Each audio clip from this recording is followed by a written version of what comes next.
இந்த போன ரொம்ப serious.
Train open. Oh, hospital. No, not. Get on the motorcycle.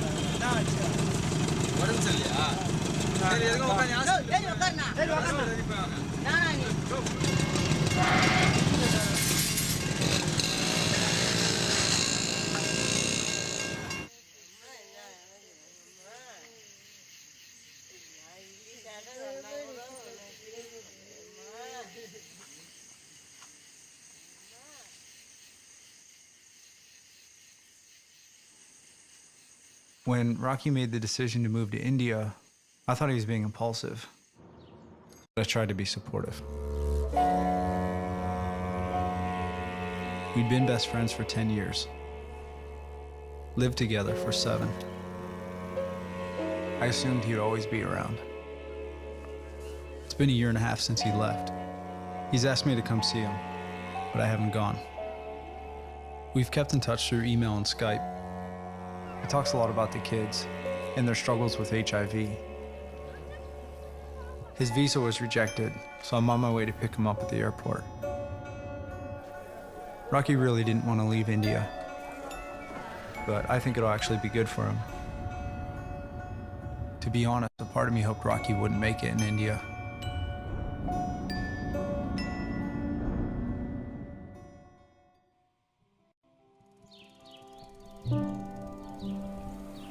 Summertime, Lisa came home from work, and the kitten that Rocky loved jumped up into the car. And when she's turned the car on, it cut the cat's face open. It's just split his face wide open. And so Rocky wasn't home, he was at school. I took the kitten and I put it in a box, and I got the shovel, because I knew this cat, there's no way this kitten's gonna make it. It was just a little small kitten. And when Rocky came home, I said, Rocky, I have bad news. Your kitten was in the car. He got his face cut open. He's not going to make it.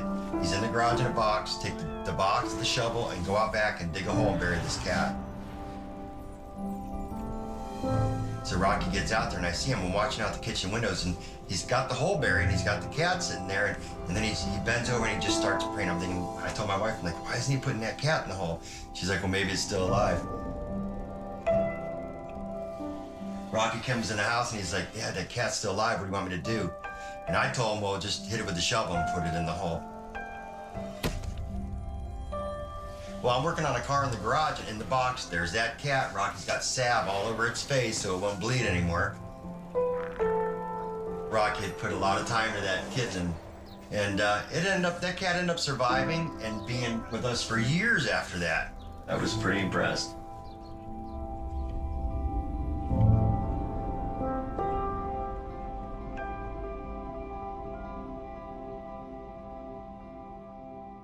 I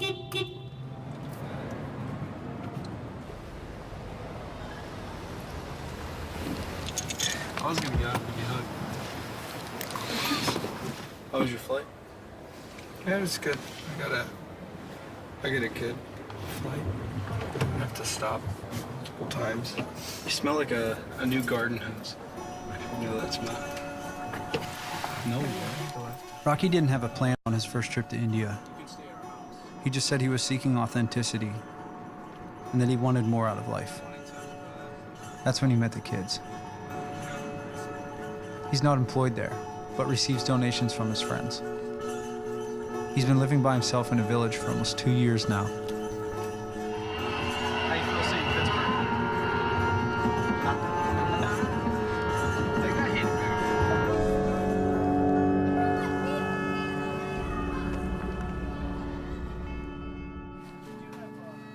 It almost seemed like Rocky had never been in America before when he came back. He was comparing everything to India. The very first thing we did was go to an Indian grocery store so he could cook us an Indian meal. He seemed really disengaged from life here. When I had gotten the news that I had to leave, which was really discouraging, it slowed down my pace. I was like looking at the trees and at the rice paddies and looking at the ground and looking at all the animals, and I was like, man, this is incredible. Like, look where God has brought me. Look at this place. You look at the incredible relationships that I share with these people. And then going and being around the kids, seeing, you know, how much they had grown and how much they had healed and how excited they were that I was there, how upset they were that I was leaving. I was like, man, like, what if this was the end of me here? Like, you know, what if I go back and in 6 months I'm in the same boat? Yeah, I'm in America now. I made it safely. What do you want from America? You. Me only. You don't want any gift? No, American gifts I want right now. Okay, Papa. What do the kids call you in India? Kids call me Rakina in India. Ana basically means big brother. We'll call you Steve Ana. It's a term of endearment. I was never intending to go to the AIDS orphanage. It was never my plan. I didn't really like kids, to be honest with you. So I thought the orphanage would be like stupid, like kind of like going to a daycare or something. And I thought, oh, I'll see these kids and I'll move on. But being there, seeing that they're in despair and they're hopeless and you're like, man, they're kids. You know, watching them cry. As they got closer to you, sharing like, yeah, I don't have a mother, I don't have a father. Every child desires a mother and father so much. I was really moved by the kids. These photo books that I saw, all these faces, different visitors from all over the world. They've been seeing faces their whole lives, just people who are in and out. And I was like, man, I don't want to just be a face in the book. Leaving was really hard the first time, because like one of the little girls kept coming up to me. She was like, Rakina, I'm America going. She kept giving me little cards with like little photos of families on them and stuff. She was trying to like stand out. When it came down to the day to leave, she actually had her bags packed. And she like came out and like everybody like laughed at her and she was like crying. Who was that? Anita.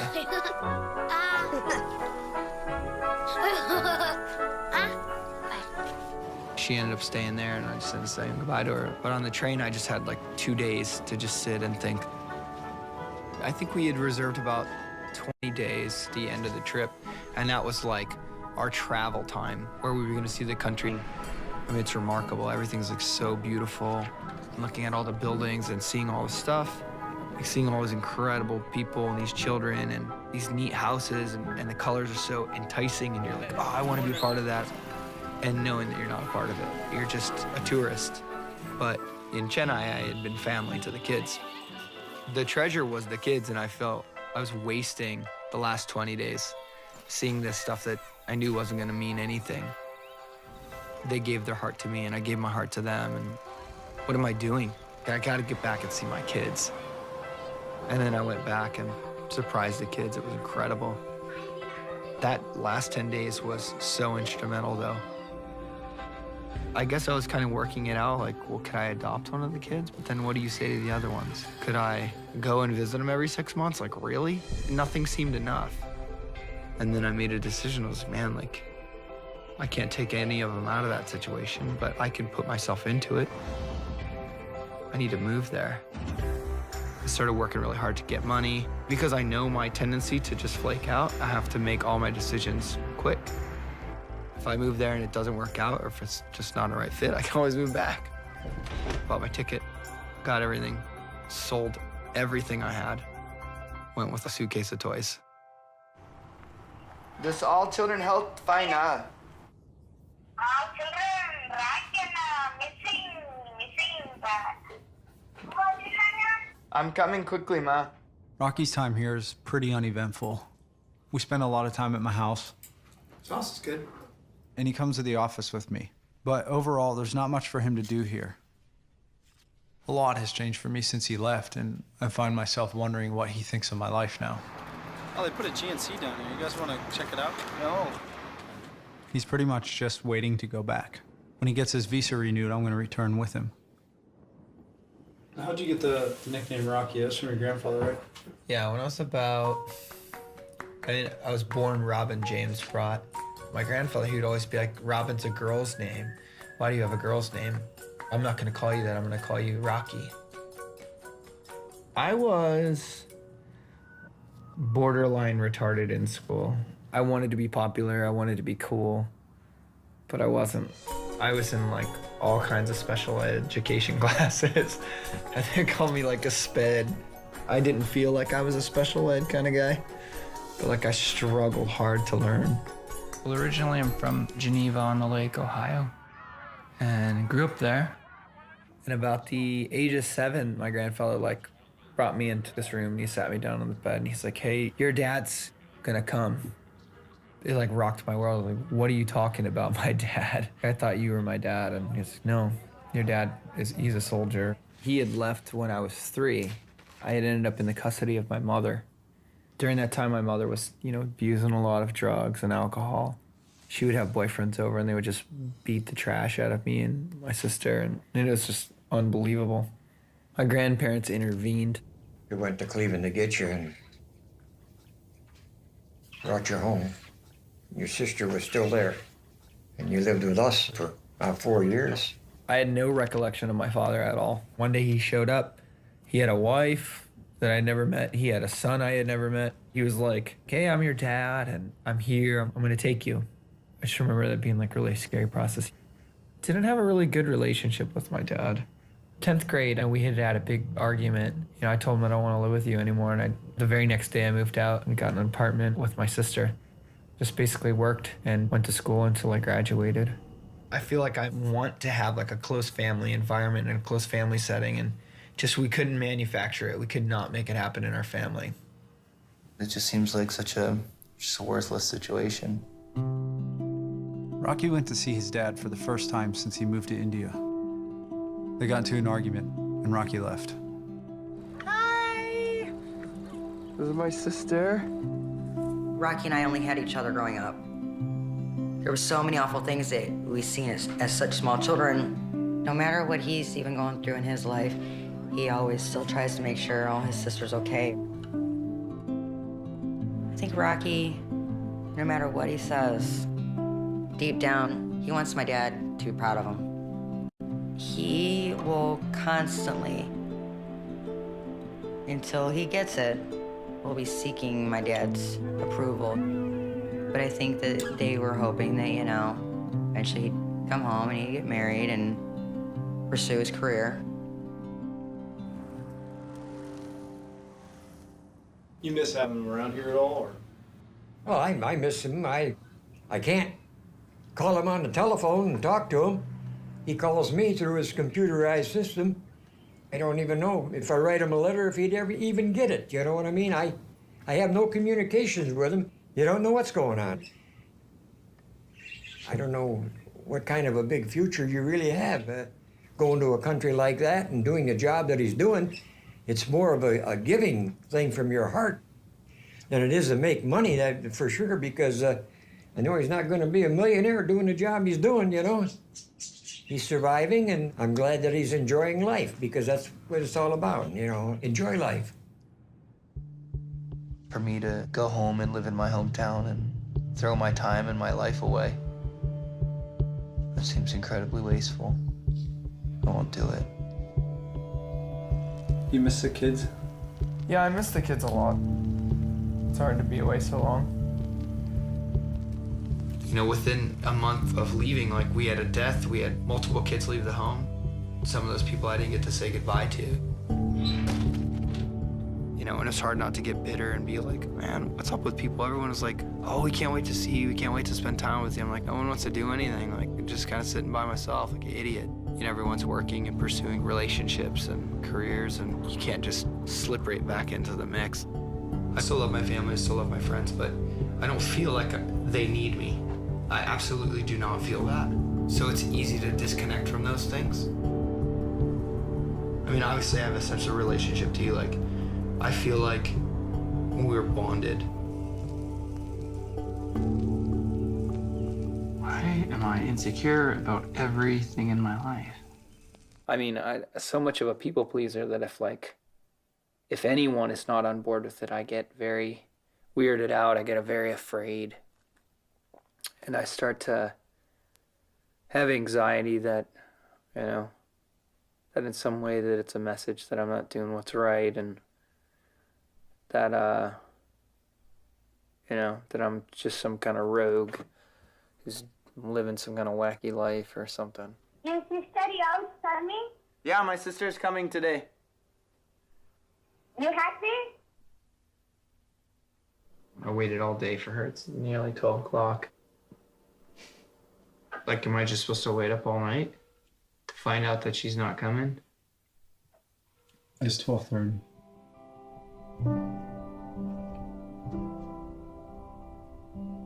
Emotionally being here was like really hard. It brought out a lot of just like hurt, unforgiveness towards my dad and my family. You had mentioned a couple nights ago that you had kind of a fear of returning. What is your fear coming from? I guess the same place. It's a fear of failing, fear. I mean, there's just so much riding on it. You know, going back means suffering. I mean, India's pretty brutal, so I mean, I know it'll beat on me, and there's no telling how discouraged I'll get.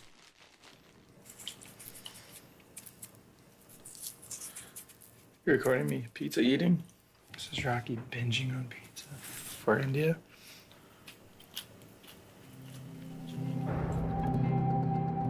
We're leaving for India first thing in the morning. I'm nervous but excited to see his life there. We're going to India. You are coming home Monday? Exactly time, please tell me. 7 o'clock morning. Exactly 7 o'clock.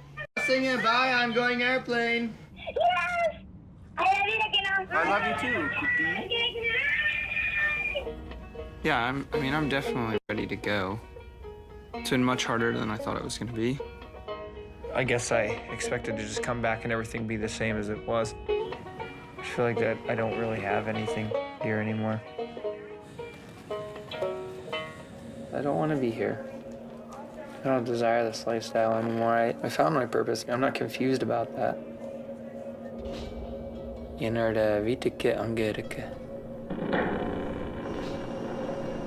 My house is over there. My heart is in India.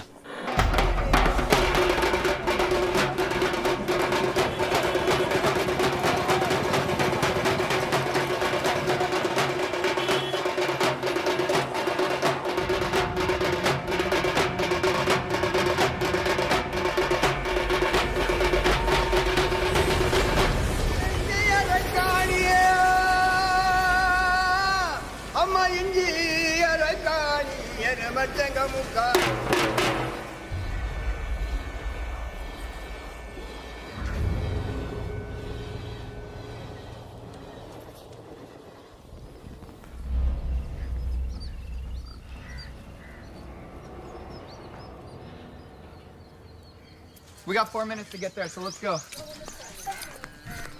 Oh, almost ran over. I told him 7 o'clock exactly. It's 7 o'clock. We're walking through the gate as I said we would. Locked.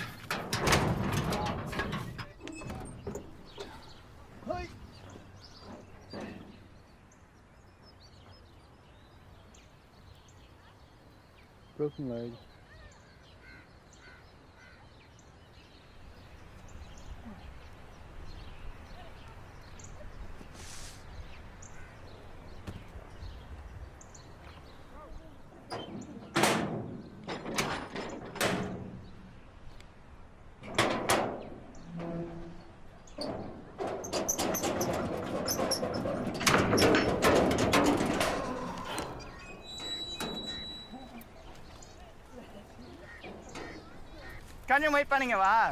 How was my sweet sister?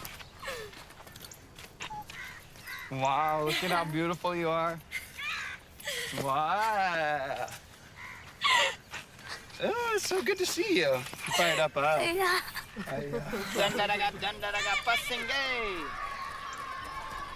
What up, dog? Oh! Hey, man. Hey, buddy. Yeah.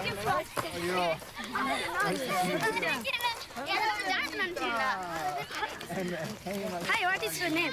Hi, I'm Steve. Steve. Yeah. Steven Anna. Yeah, Steve and Anna. What's up, Swati? Steven and I, there. No.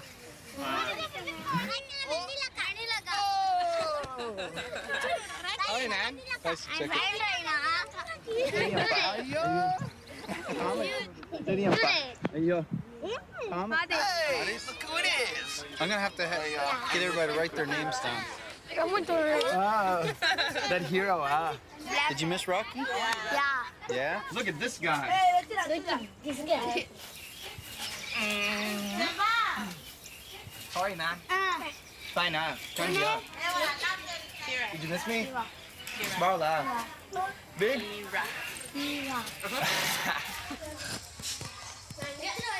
Happy birthday, Rocky. Are you taking breaks?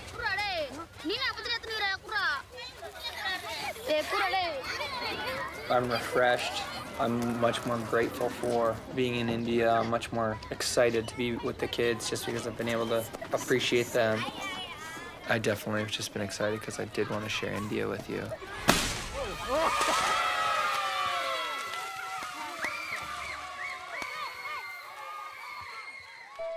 When I met the kids, the whole idea of them having AIDS made me cautious, and I was nervous about them touching me.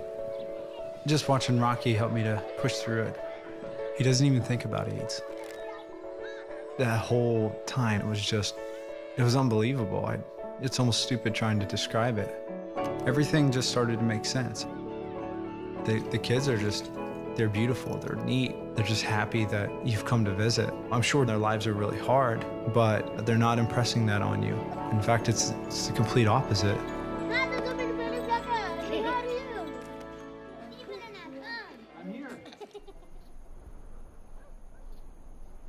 The home is for women and children affected and abandoned by AIDS and HIV. The main focus is a refuge, a place of peace and encouragement. All the children, all the women have HIV, except the cook and myself.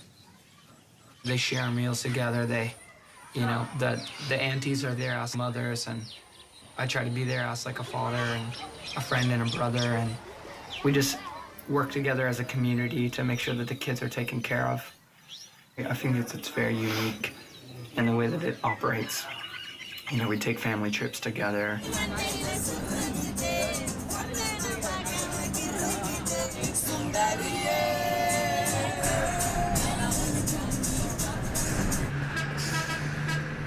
We celebrate each other's birthdays.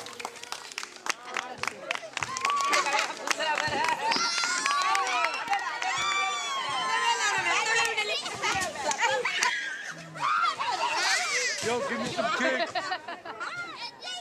We, watch movies together. We tell jokes and cry together and do all kinds of stuff together.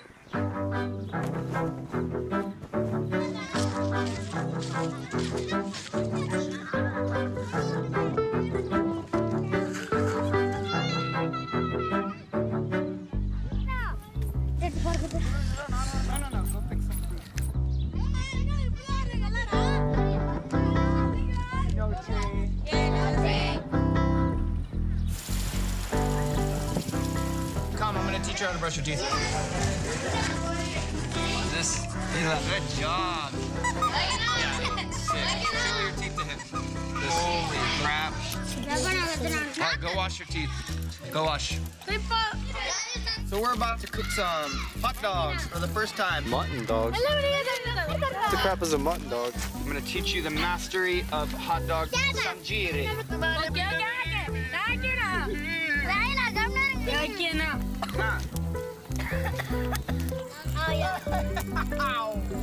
Awesome.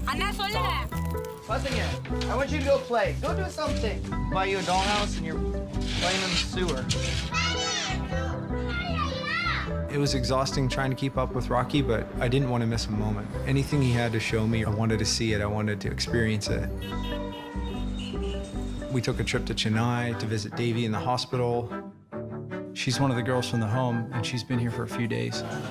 You want pizza? Do you want us to get you pizza? You can order. After that, we went to see his friends in the circus village. See, their village is a circus village, so a lot of them do circus acts.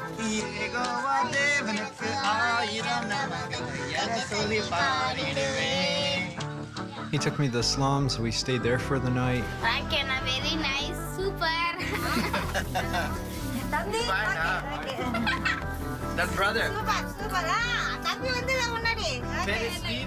It seemed like he had friends everywhere. I can't even lay in this house without my feet sticking outside the door. But I'm happy.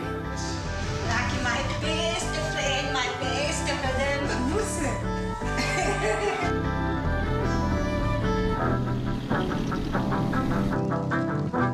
Make one sentence with the pizza. I like pizza so much. Good job. So I'm so happy to be back here. I have some good news. I'm planning on taking one Indian girl, getting my marriage.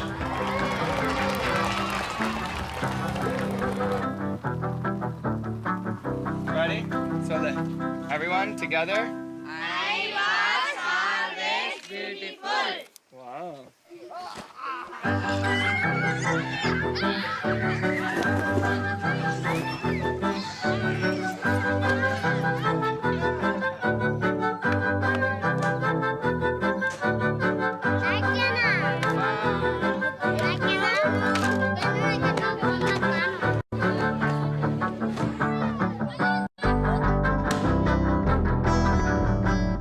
Red jumpsuit apparatus. Yeah, honky.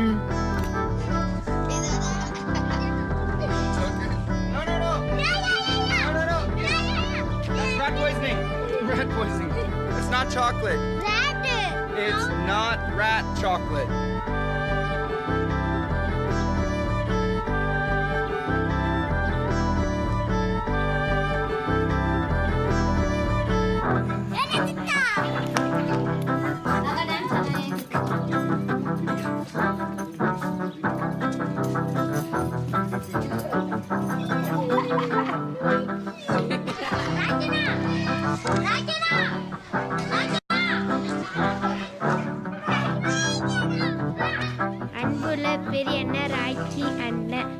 Big brother Rocky.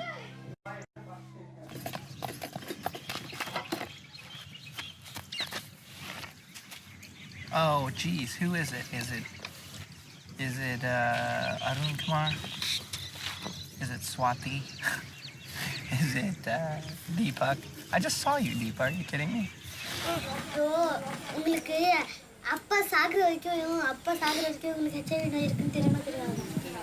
Yeah, she did. And he was afraid that the children... The baby also will get. Okay. My father told that don't make this baby born. She put the abortion injection, but she did not. The abortion injection didn't work. did not work. My mom went to admission and got 2 babies. The 2 babies' name is Deepak. So that was twins. My father told that we'll all take a poison and die. My father went out and bought some poison. He told that no need poison. If you die also, I will look after my babies. 4 months after my father's death, my mom went to a hostel. Then we went to the checkup. They told that I and Deepak or Dinesh are not having, only my mom was having it. Having what? HIV. 3 kids, no HIV. Lata is one of the aunties here, but she lives outside of the home with her 3 children.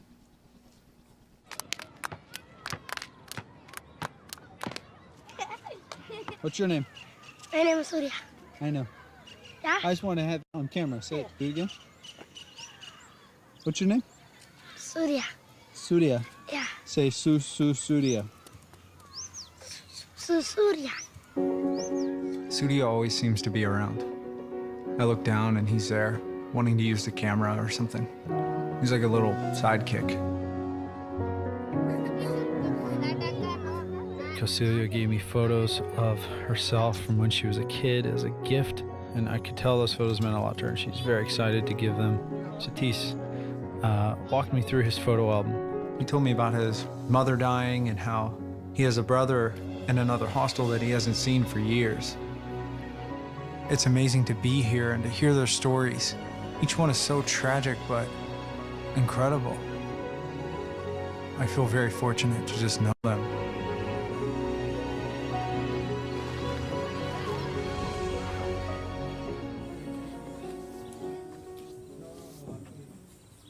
I want to give you a lot of good things, Ma.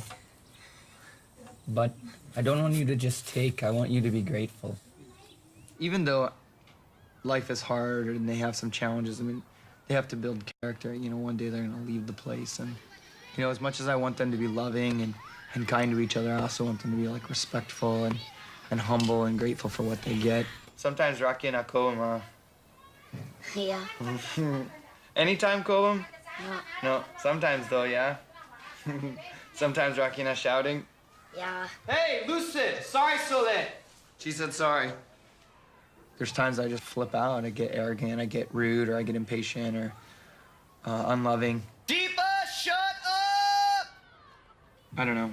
I don't presume to be parent of the year or anything, but I do try to make sure that they're growing with some sort of character. You have a hug? I love you, Mom. Okay? How you doing? Yeah, pretty good. Just cleaning up my house. There's a rat nest on top of the computer. Urinating and crapping on all my stuff. It's cool. So I renovated this house.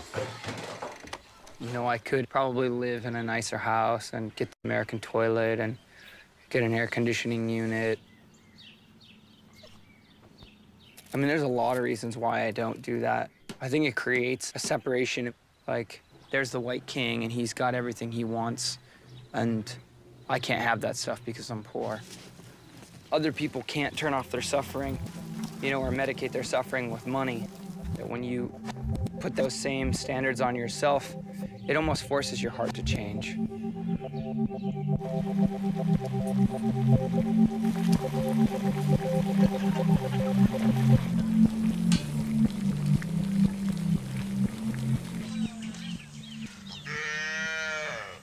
I think when I first came to the village, people were suspicious and skeptical and put off by me. People would always look and scowl, and I just made a plan, like I'm gonna try to serve people.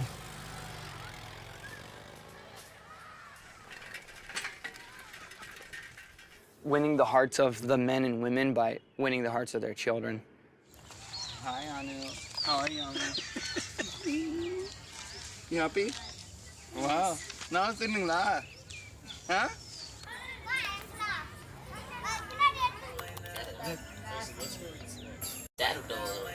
I started teaching at the school, teaching computers and teaching English, and that opened up a lot of doors. Mouse! Jane? and I'd buy like the poor families vegetables and fish and different things to like help them out.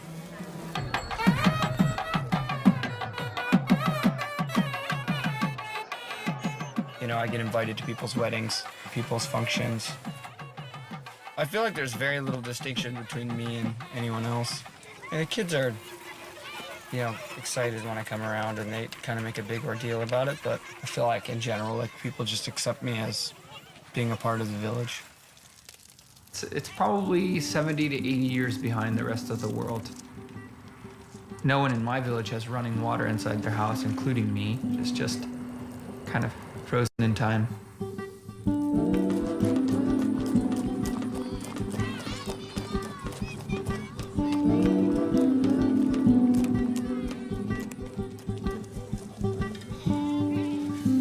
It's weird because you just can't put it on camera. What? Just the experience. You can't capture it. Rocky has found interest in a woman named Nimi, but I'm having a hard time getting him to talk about her. Can we come back to that? Or do you want to focus on that now? Why? It just seems premature. No? You mean like because you haven't tried to marry her yet? There's... We've tried everything to get this ring off of his hand. It's like indestructible. We tried soap, oil. It will not come off. Sophia got a pearl stuck in her ear. She somehow dropped it in there. That ball is stuck in that ear for 6 months. I'm gonna put super glue on the end of this Q-tip. I'm gonna pull that thing out of her ear. Oh God, this is so scary. Wait, it's on it, it's on it. Oh, man, so close. Oh, it came off.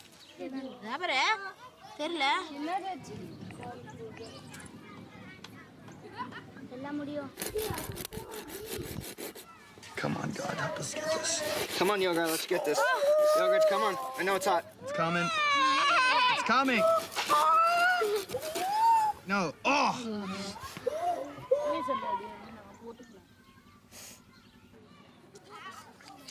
All right, ready? Here's the season finale. Oh, man. I'll beat it.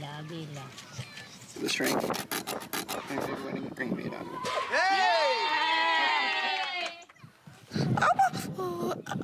Oh, man, we just got a small cut taking it off.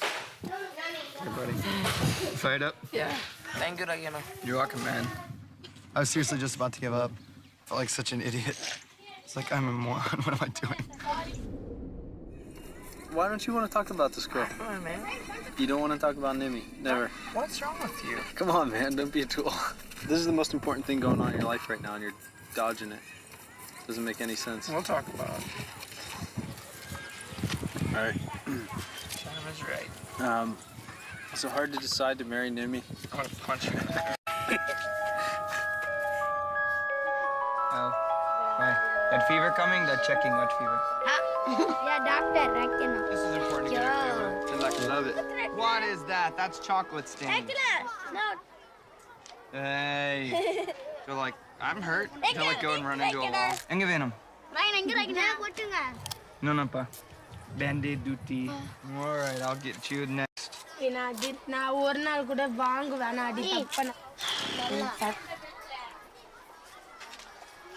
You're good to go. Don't touch it, okay? Oh, man. I don't know if it's like just getting attention or... Watch. I'll like really stream. Look at that. Huh? Look at that. Oh, yo, she looks so troubled over this scratch on her hand. Show me. Oh, yo. Ready? Oh, my gosh. Okay. Okay, now like a hospital admission, okay? I feel like there's a lot of people who come and they get freaked out.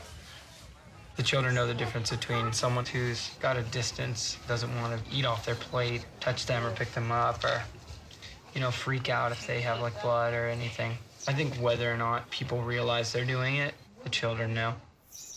We had a staff member who worked in the city, and Kirti tested this girl's love for her. She basically offered food, and she said, "You won't eat this off of my plate because you're afraid." It humbled that staff member so much because she was afraid.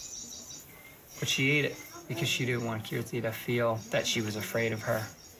Being in situations where you need to step up, you know, kids are bleeding, kids have like, you know, wet themselves, they need help, you know, and they're looking to you to help them. It's not a time to, you know, put them off and be like, oh, you know, fix yourself. It was definitely hard in the beginning. You'd have kids come to you and they'd have like sores all over their face. You know, I'm not a blood fan, I'm not a vomit kind of fan. That kind of stuff totally wigs me out. So the kids would come up to me and they'd just expect you to see them and not their sores. And just also seeing how much it hurt the kids. It made them feel even worse. So I had to like overcome that. But it took some time. It took some time to train my mind. Not to see that, but to see the kids where they were.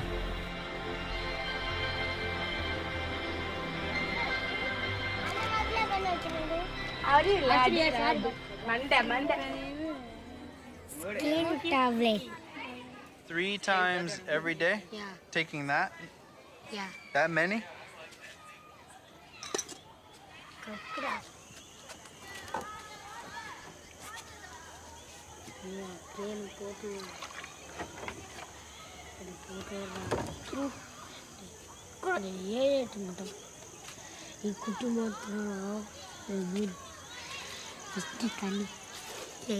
Wait, you helping? Yeah, no, Can I?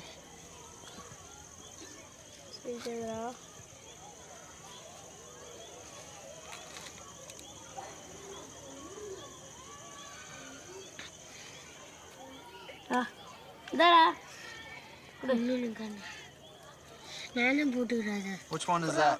Is that skin? No. Uh-oh.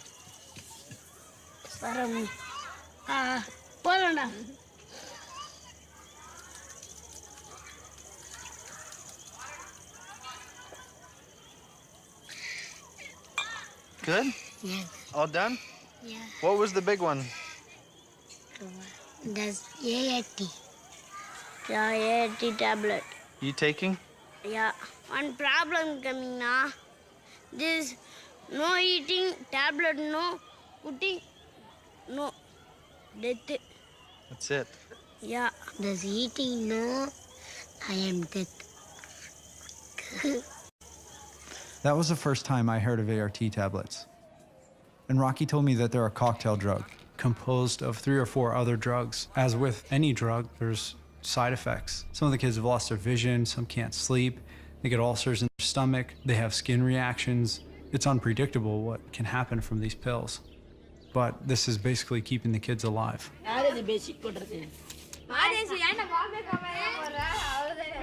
Before the ARTs, I mean, they were like, kids are dropping like flies. There's times that they buried like 2 in a month.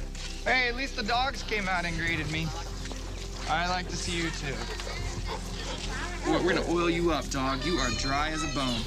You know what they say, black don't crack, but it can crack if you don't put oil on it. So that black don't crack. Good job. We have to really, really monitor them all the time. They have to get a lot of blood tests, have tons of health food. They gotta get tons of rest.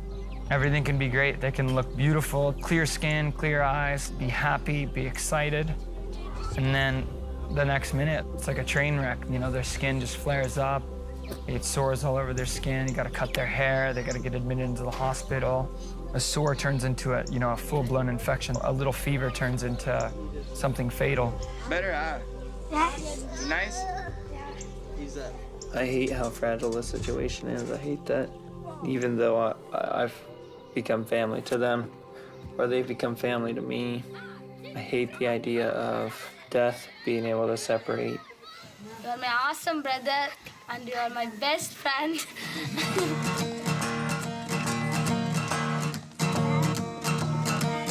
Trouble come my way. Trouble come my way. Gotta cry sometimes. Gotta cry sometimes. Trouble come my way.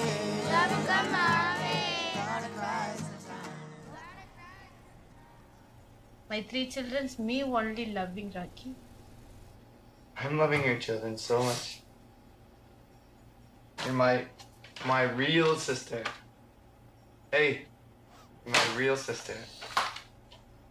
We're helping each other, no? Hey. Helping each other, no? You're a good woman, Mata.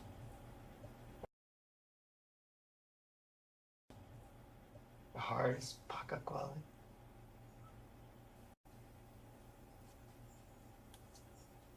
Sunday we should get pizza.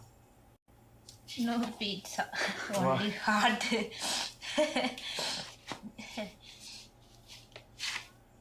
Pizza eat pain going heart pain going We took a busload of kids to a hospital in Chennai, and Rocky wanted to get them pizza. How many pizzas? 17 taken out. 17 people. 17 people. I want that delivered to Ward 22 in the TB hospital. Rocky had us carry the pizza through the hospital, which felt inappropriate because people were begging for our food. The awkwardness really frustrated one of our friends because of things he was already feeling. You know, like, looking at these kids, man, they don't need pizza. It turns them into different people. Yeah. It's like, they enjoy it and it makes them happy, and I want to, like, give them things. It's just, like, so the wrong instinct. It makes me feel sick.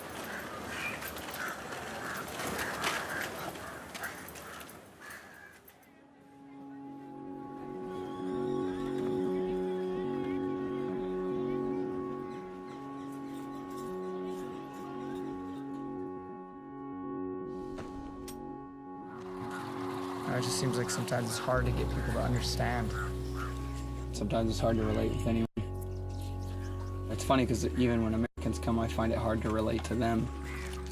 I feel like sometimes people just think I'm crazy. I think in times like that, I feel really alone. I'm not just some sort of weirdo American trying to enforce his American principles. People will always criticize. You're never gonna win the approval of everyone. It's impossible. Like even with this idea of marrying an Indian woman, there's a lot of people who have been discouraging it. There's a lot of people who are like, we don't think an Indian girl will suit your culture. And I didn't want to divide what I was doing here with someone who had been exposed to like Western culture and felt the desire for like the finer things in life.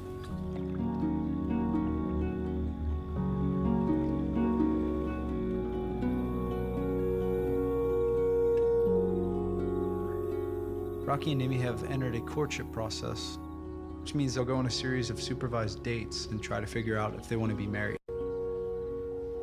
He wanted to go for a walk because he said he was finally ready to talk about her. You could tell me about your date on Saturday with Nimi. I just talked about like expectations. I told her how important the kids are to me and how I want to live in the village. Well, she was like really concerned on whether or not like I would just leave her after a couple of months of marriage. So she's like, well, I know that that's kind of how the Americans do it. They hit a bump and then one of them takes off. So I was like, no, not everybody. So was it like smiles and stuff like that, or is it just like a business conversation? No, like she had a chart paper like writing down all my answers. Did she really? And like checking in boxes and stuff. Shut up. Are you serious? And I had like my iPod Touch and I was no, you know, like it was good. It was a good time. It was a connection. I mean, I felt at peace with it. We were passing through the village on our way back to the hostel, and we noticed a crowd around the temple. We looked inside and saw Vemity, who is a young village girl and one of Rocky's students. Vemity and her sister often come to the hostel with their mother to pick up scraps for their pigs. And when they came, I would film them because I thought they were very beautiful. Wait. Hi. Rocky has told me about these kinds of tragedies. I just never thought I would experience one. I was saying, why has no one taken her to the hospital? They kept saying that the mother goddess will heal her. They'd been bringing her to the temple for 10 days and nothing had happened. Like, I have money, like, don't worry. So he started to lift her up. The crowd was like, no, put her back down, put her back down. As we drove, I could just hear him talking to his daughter, stay with me, stay with me, stay with me. I kept holding his knee, and I said, we're almost there. It's gonna be okay, it's gonna be okay. And I just begged God, please don't let this girl die. This is the absolute worst time for the gate to be down. The train is taking just a little bit too much time, and her head just falls back. My throat tightens, my eyes just start to water, and I'm like, oh my God, like, this guy's daughter just died. So he's like, I'm going to my house, I'm going back to the village. Everybody's shouting. I get back on the bike. You know, 4 doctors, like, how many days hasn't she eaten? 5 days. They're like, why didn't you bring her sooner? And then they picked up the oxygen mask, and everyone just stopped. He just slung her over his shoulder, and he just started to wail. You know, bringing Venmity back from the hospital, bringing her into the house, setting her down, having everyone come and mourn, just feeling like a total failure. There was a couple of people who were like, what did you do? That's your punishment for taking her. You know, just scolding the dad and, you know, really making sure that he felt like a fool. She didn't have Venmity till she was 40 years old. She grasped me. And she just said, she always used to call your name, Rakina. And then the husband goes, Rakina, Rakina, Rakina. It's Venmity! What do you think, Steve? I mean, what are you thinking? I was blindsided tonight. Realizing what it takes to keep a child alive here, I just lost it, man. Some little boy stood there and watched me cry. I don't know, it makes you think of like some of the things you've been through and understanding it a little more now.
I'm probably gonna get asked 1,000 times what's wrong.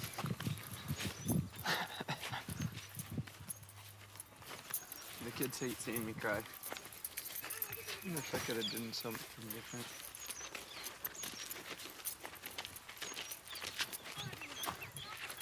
Shibu! Hey, man. Hi, buddy. You're sleeping tonight. Huh? Yeah. That gate down, the train coming, waiting. My bike that killed it. That father so much crying. I'm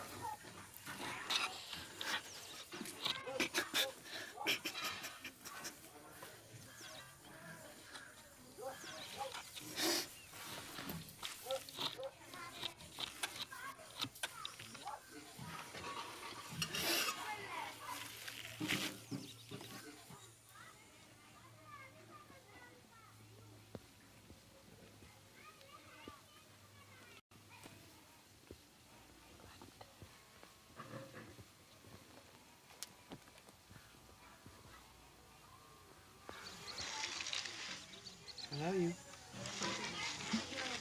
I love you. Hello. Yeah, 9 children on group crying also. Got it. Rocky wanted to leave the village and just process everything that was going on. And while we were riding, I told him that I heard Vemity's little sister Conchina was also sick, and that it might be the same thing that Vemity had. Rocky just stopped the bike and he's like, we need to help her. We went straight to their place and pleaded with the father to take Conchina to the hospital. It was amazing that he trusted us enough to take her after losing Vemity the night before. We were denied by 2 hospitals before we finally got her admitted. And during that time, she had a temperature of 104. We found out she did, in fact, have the same thing as Vemity. She ended up being in the hospital for 22 days.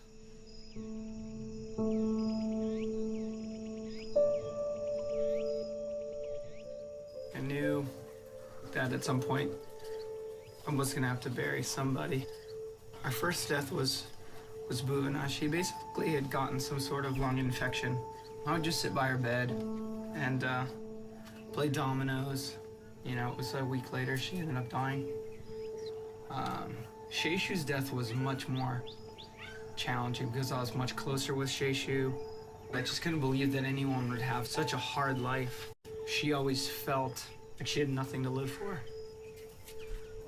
You know, I carried her casket, we set it on the sidewalk, we said our last words, and then we put the lid on and like hammered in the nails, lowered the casket, and I pushed the dirt. I had always envisioned doing that. I don't look forward to that day, but if they are to die, then they should die with somebody by their side. I have to face the facts that that's what I signed up for, if that makes sense.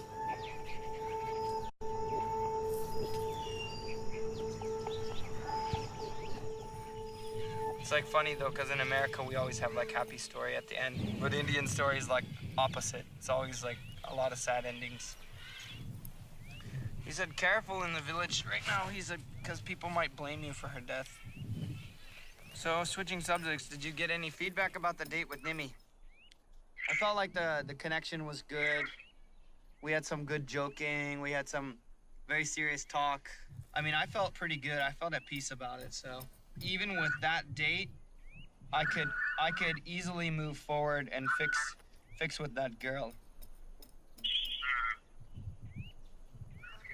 You don't think he wants you to marry her? Who do you think he wants you to marry? American girl? Yep.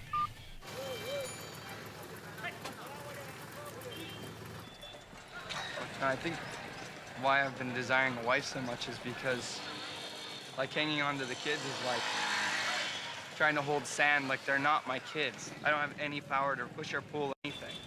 When they go, they go. When they die, they die. And I think it just creates like a sense of loneliness.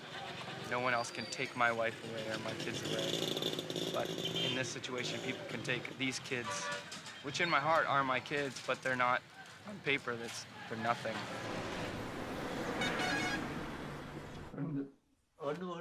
Vimity's father came to Rocky's house. He wanted to see some photos of his daughter.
Hey, Subu, what are you doing?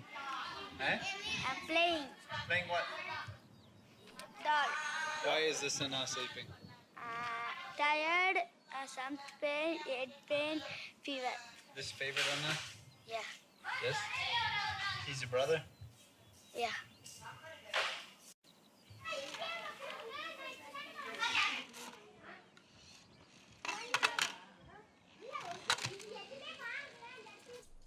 What are your symptoms right now?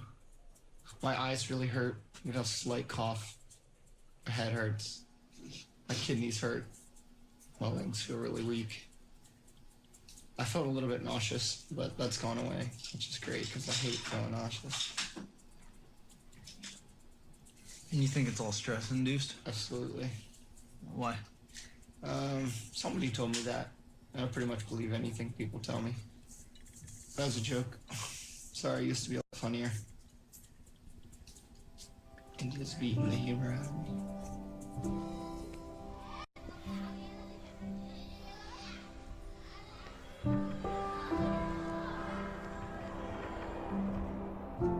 My trip's coming to an end. Apart from his health, his spirit is crushed. Some of the villagers were happy to learn that Rocky was sick. They said if he hadn't taken her out, that she'd still be alive. And how damaging criticism can be for Rocky. It'd be hard for anyone to bear that.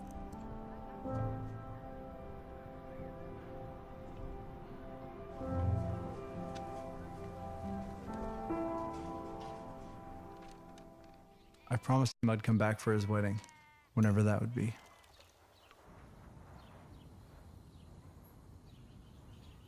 I'm sad you're leaving because I know it's gonna be hard.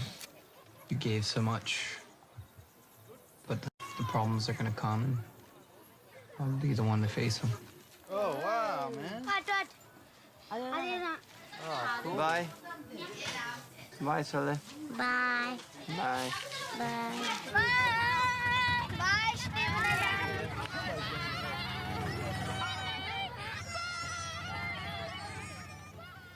Yeah, it definitely sucks facing the challenges alone.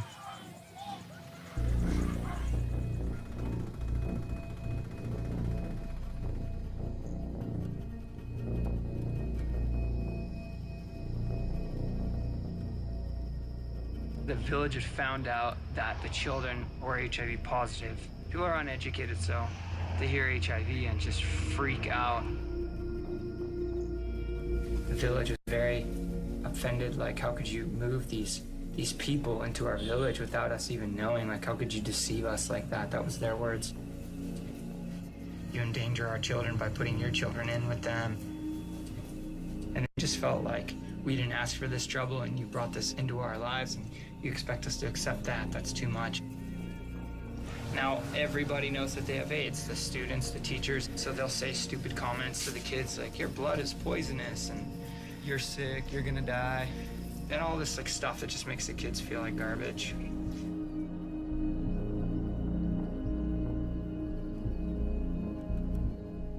Everyone seemed to start rejecting me. People wouldn't talk to me. No one was coming to my house. My house was like a ghost town. And then I figured out people started to assume because I work in the home that I also have AIDS, so you have to keep your distance from me or you'll get AIDS.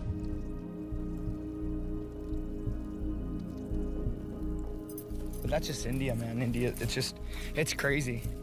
You're watching just injustice happen. It's like you can't do anything. You're just like looked at as idealistic. Just crazy that you could be trying to do something good and be met with so much opposition. They have a process in India where you kind of declare it to other people, kind of like a verbal agreement. You know, we went to that and I was pretty confident that she was gonna say yes. And when I got there, she said no. She felt like, well, he just wants to stay in India so bad, he doesn't care who he'll marry. I didn't feel that way. And after that, I was like, man, I don't know if I want to go through with this. I just felt like an idiot. I was like, what am I doing?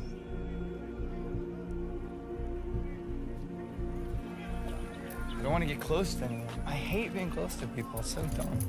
I don't want to give to anyone.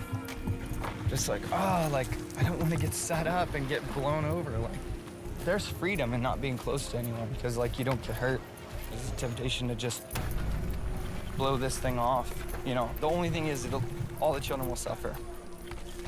Hey guys, sorry, I couldn't man up. I had to bail out. Then I go back on my motto to not retreat. It's just hard to watch everything you've built over 3 years just fall apart. Rocky had to leave India again. Unaware of the uprisings occurring in Egypt, he booked a cheap flight into Cairo. The rioting forced him out of the country and onto a bus to Jerusalem. And through all this, Rocky and Nimi have stayed in touch, and he convinced her that he cares for her. When his visa was renewed, he went back to India. So, Steve was adamant about me sharing about just what I've been feeling lately, being out of the country. it was much more easy. I was much more at peace. And coming back here, it's just all right back in your face again. Wow, I suffered through 3 years, and it was incredible, best 3 years of my life, but just also a very challenging 3 years of my life. And, you know, to accept that I'm going to be in a place where this is going to be the normal for my life. Like, I'm going to be suffering all the time, emotionally, mentally, physically, spiritually. I don't want to flake out on the kids. And I am trying to come to a very sincere conclusion. And I think that's fair, to be afraid. You know, if I marry this girl, that means that I'm marrying India. It's not just her, that means that, you know, I will have roots. Long-term, 15, 20, 30 years down the road. Take the kids out of the picture. Can I live in this country? Can I marry India? Steve, you know me really well. You're my best friend. What do you think? Well, do you want to marry Nimi? Because that shouldn't hinge on whether or not you want to be in India. Because if it does, it's a means to an end. You're going to have a hard time no matter what. You know, you're going to go through stuff that's going to make you drive your head through a wall. That's why you got to ask, do you love her? So, what do you think of, man? You want to marry her or what? Rocky again asked Nimi to be his wife, and this time she said yes. I promised him I'd be at his wedding. 2 days before my flight left, I received this phone call. Surya's situation is not good. They say his survival percentage is like less than 10%. All the membranes in his body are getting inflamed. And like the skin is just breaking and just coming off, and then there's blood. Basically, that's happening inside his body.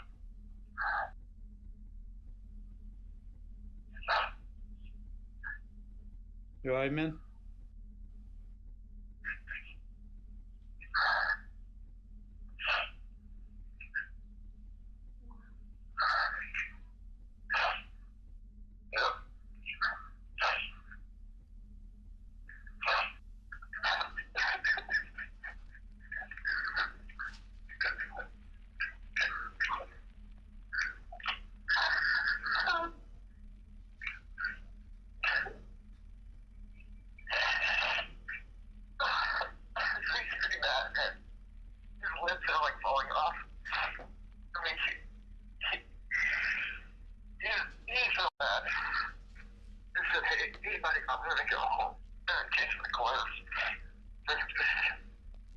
Real quick, and I'll come back. He had a talk in like 24 hours. He like shot up, and he shouted no. And then he said, like, I'm not afraid. Don't know.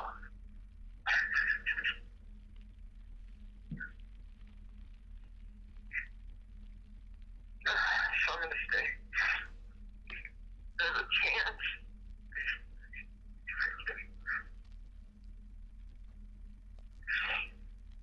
But it's real low. You can get a miracle. So,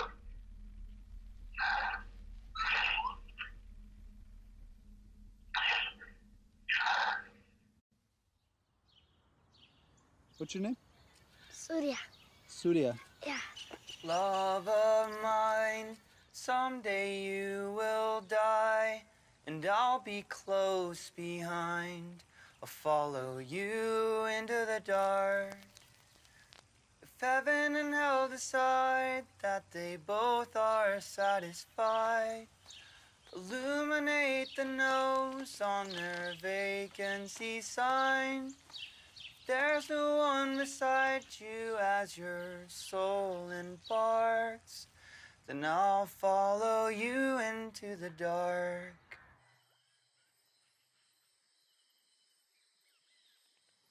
You know, rather than praying for him to survive, which I had zero faith that that could happen, I just prayed that God would make his death special.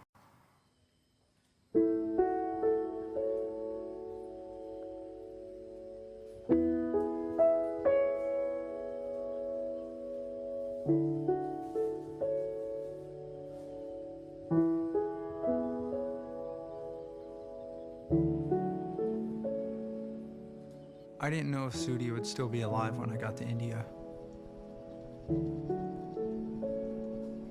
My flight landed at 3 a.m. We go straight to the hospital. And, you know, Rocky's dirty, he's sweaty. He'd been staying in the hospital for 5 nights with Sudia, just tirelessly working. At first, I was just really taken back by his wounds. I was thinking about AIDS. I know that you don't just get it, but I was afraid. And I tried to hide it. I was even afraid to touch his blanket. I mean, really, I was more worried about myself than Sudia. I'm ashamed of that. You know, watching Rocky take care of Sudia was really humbling. He would clean and oil his wounds 3 times a day, and he didn't have these boundaries and limits. He just kept going. I wanted to do what he was doing. It really changed my heart.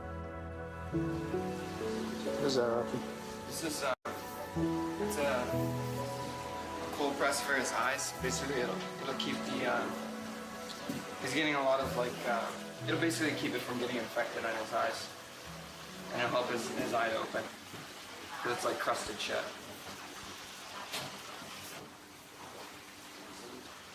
So the doctors declared he wouldn't survive Sunday. That was basically the story all the way through Wednesday.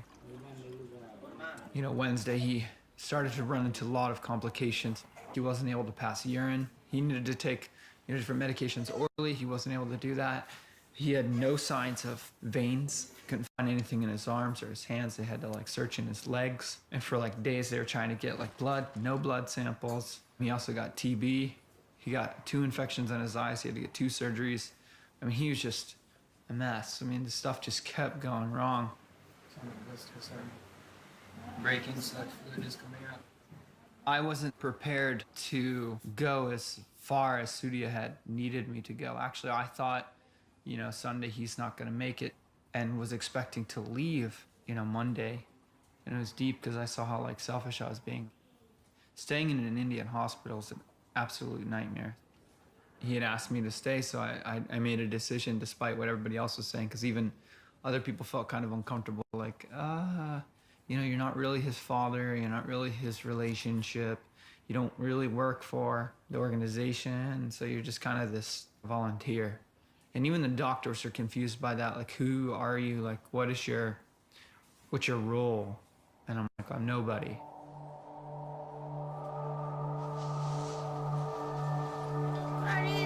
I'm sorry, baby. I'm sorry. Small pain will come. I'm so happy with you.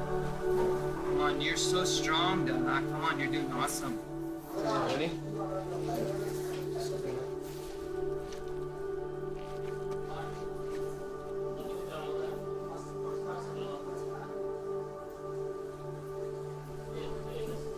Ready? Can you open it?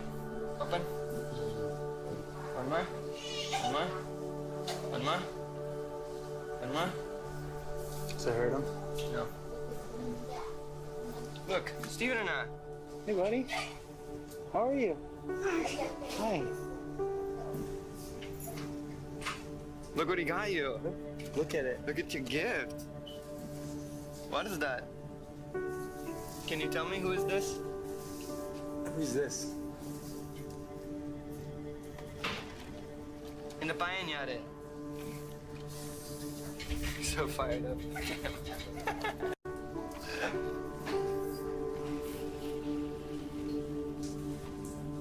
Who's that, buddy? Huh? Ben 10. Good job. Wait, let's spit. Dupla.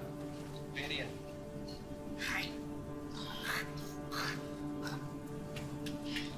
Lydia, give. Go to mom.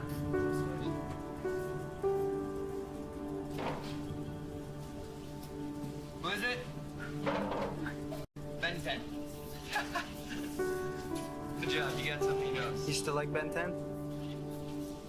Favorite? He's fired up.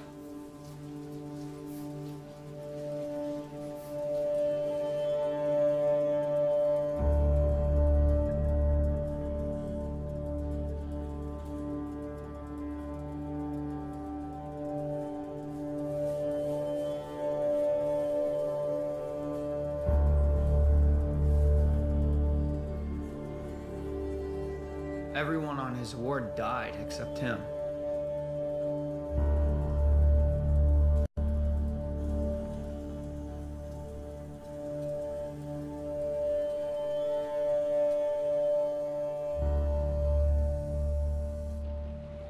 My last time doing that was like 2001. Oh. So after that, no. Now why you worried about that HIV now? Because they said I should get tested. Oh. So my marriage is this month, so they said you should get tested just to be safe.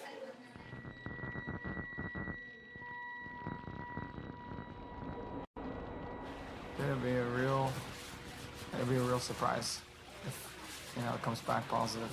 I would call off the marriage. I mean, she's persistent that we would still get married, but I wouldn't do that to her. I mean, even if that was her wish, I wouldn't. And all these people in these hospital beds just like wasting away. I mean, it is no joke.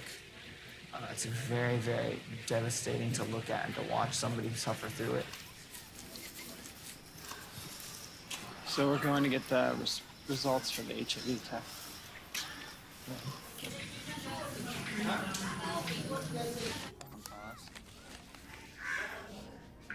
Hello?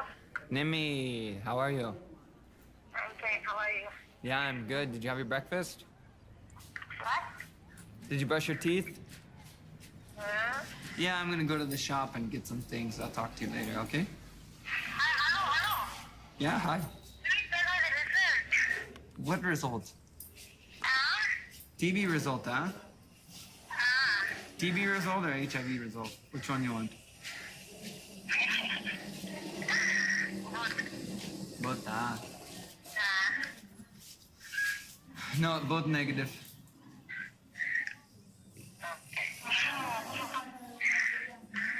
But still, we can't get married. But still, we can't get married. I want to talk to you about our marriage. What? What time should I be there? 5 o'clock. Hey, you're playing, Seri, I'll be there. What day is that? Thursday, huh? I'll be there Thursday the 25th at 5 o'clock for the marriage, okay?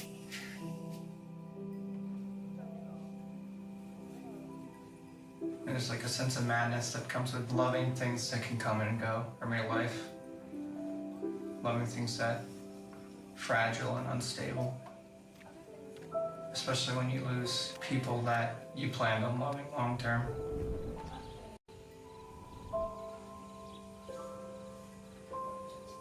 The desire to have a wife where you stay together. You work together, you fight together, you cry together. And hopefully you die together.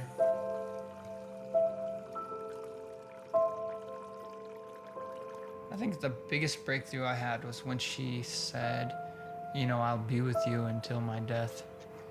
And I was just like, wow, like, it's incredible that she will be with me and care about me. Put your head back. Aww.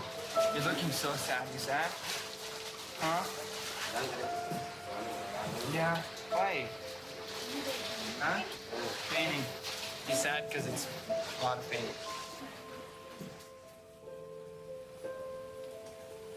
I just don't feel like I could do it alone. Because we all need love.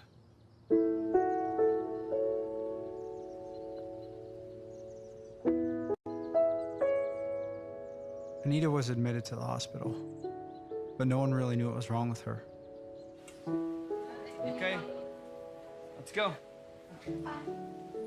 Sudi left intensive care. He was transferred to the 4th ward with Anita.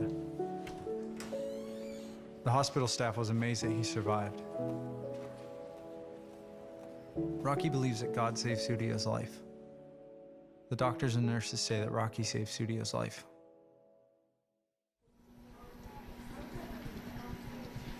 So, how's it gonna be when it all comes round? You look good, though. Right? No? That face is nice, no? Hey, face is nice, no? See? It's coming nicely. I am beautiful. I am beautiful. உன்னோட முடி போயிட்டு பரவாயில்ல நானே ரொம்ப அழகா இருக்குது சொல்லு என்னோட முடி போயிடுச்சுன்னா எனக்கு பரவாயில்ல. அப்புறம் I am good. correct. She talked to the nurse, and the nurse said that Surya's out of danger, which is pretty awesome. Out of danger? Out of danger. No longer in danger.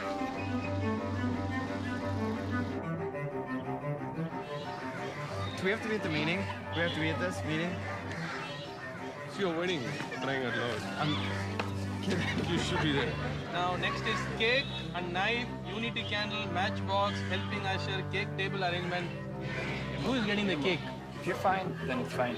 But I don't want to please all the people. It's not possible. I'm fine, really fine. You're gonna tell him. Now, can you, you'll be he's doing the video. Kind of doing the video, okay.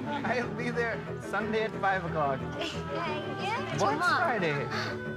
If you are not here, I'll marry another. I'll find another man. One, Tan, na? Two, Robin, James, Brad.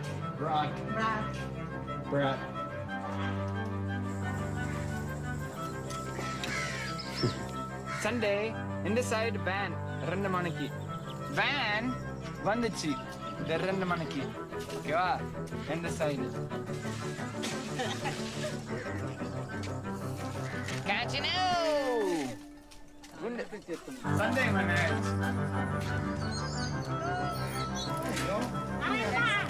Yeah. He said he didn't die. He's happy that he didn't die. I'm also happy he didn't die.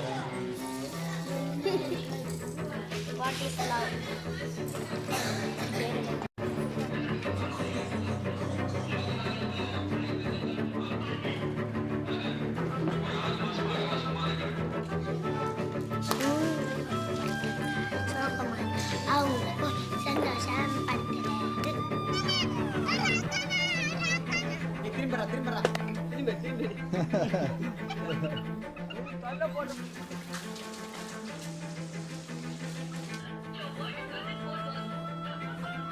Surya, what are you eating?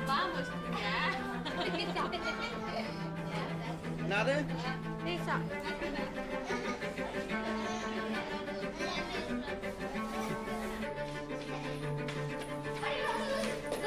How much happy are you?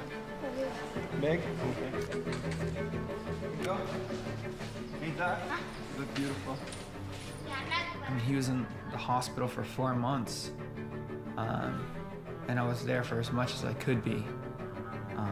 You know, in regards to also getting married and all of that.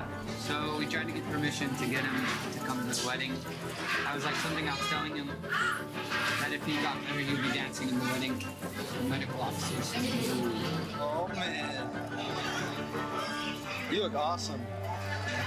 I gotta give up my best friend, but I'm happy for you, man. I know you're gonna be a good husband because you're such a good friend. You're really gonna love your wife. You're gonna serve her. I think she's gonna be very happy to be married to you. Rocky always wanted me to film his wedding. I wanted to be a part of it, but of course I'd film it anyway. I want to share about my best friend Steve, the cameraman. He's an incredible friend, an incredible brother to me. And I want to share about the women in the home. You women lay your life down every day for those children. It's hard work, but you never complain. You've become mothers for all the children. I want to share about the girls in the home. You guys are truly God's angels. You guys are daughters to me. I want to share about the boys in the home. You guys are sons to me. You guys are awesome. You're heroes to me. I've been praying for my whole life to meet you. My whole life, really. I wanted to have a family and have a wife when I was like, what? Even, my family's not here.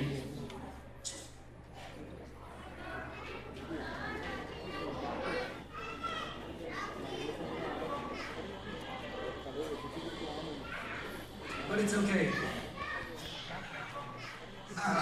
You said you wouldn't leave me. That meant a lot.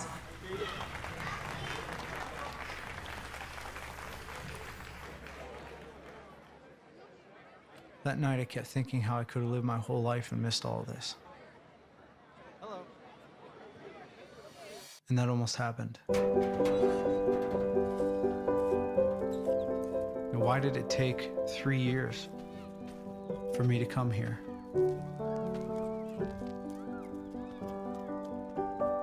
I can't even imagine this not being a part of my life now.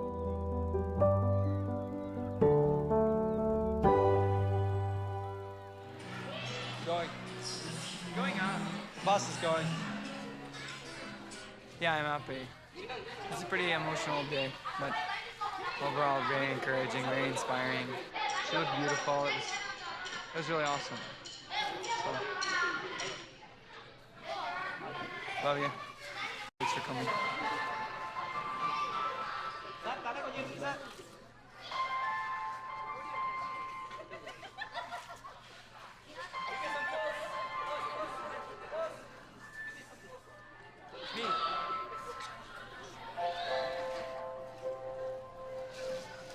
Oh yeah. Down with the joke.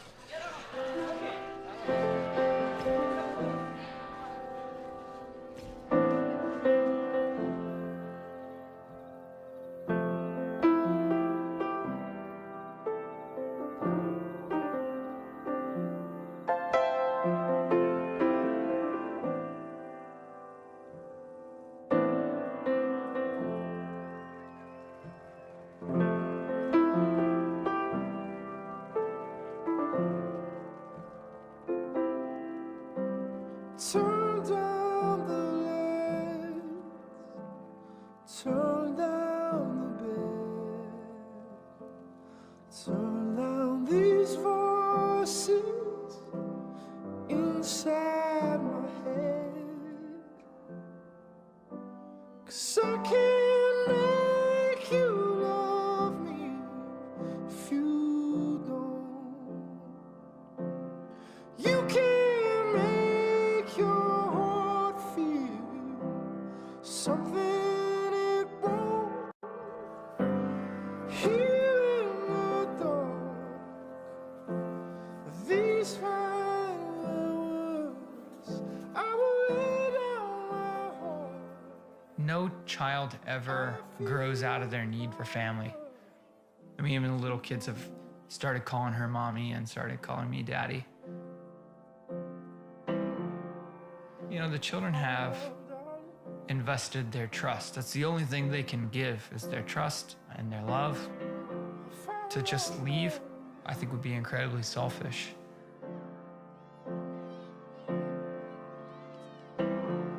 So I don't see an end to the mission. I don't see an end to the need. I don't see an end, for sure. And I'm fine with that.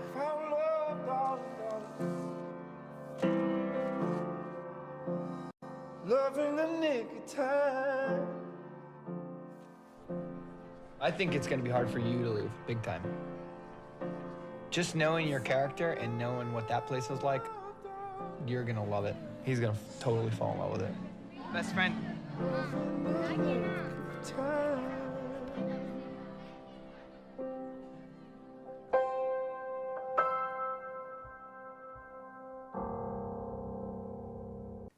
Greetings. My name is Ashok Prabhat.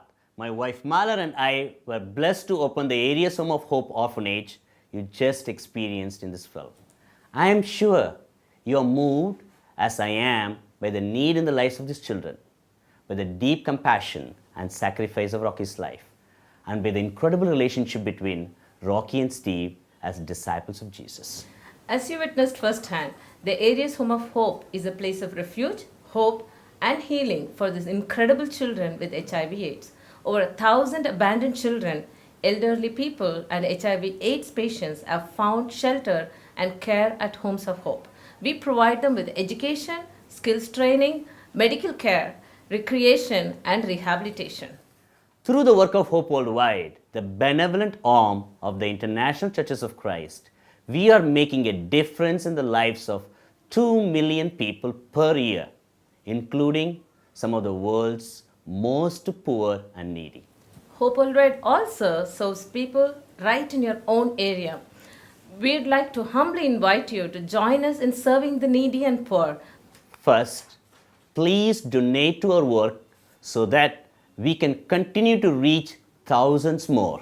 Second, you may not be able to come to India, but please join your local Hope Will Ride chapter in serving where you live. For all of us here at Hope Foundation India, we thank you for your support and we look forward to serving together. As Rocky and Steve have shown us, one life can make a difference. Two blood brothers can change the world. Thank you. I'm Mike Tolliver, and I'm an evangelist with the International Churches of Christ. Rocky and Steve are both members of our church, and they're great examples of how Jesus both served and lived while he walked on this earth. We're also very proud of our charity Hope Worldwide, and grateful to see how God is blessing their incredible outreach to the poor and needy. God gave each of us a deep desire to have purpose and meaning in our lives, and by volunteering with Hope Worldwide, we get to live out the mission of Jesus by caring for those who are most in need. We'd like to invite you to join us in responding to the requests from ICOC. First, please take out your cell phone and text the word SERVE to 80077. That's SERVE, SERVE, to the number 80077. By texting, you'll automatically be donating $10 to the work being done at Hope Worldwide. Second, you can make a difference with your life right here in your local community. Please volunteer with your local Hope Worldwide chapter. There are incredible opportunities to serve all around us. To get in touch with Hope, click on hopeww.org. So let's donate to help the work Rocky and Steve have shown us in India, and let's serve in our own communities as well. We will certainly create more blood brother relationships and save more people like Surya from their poverty and grief. Thank you for your heart to serve. God bless.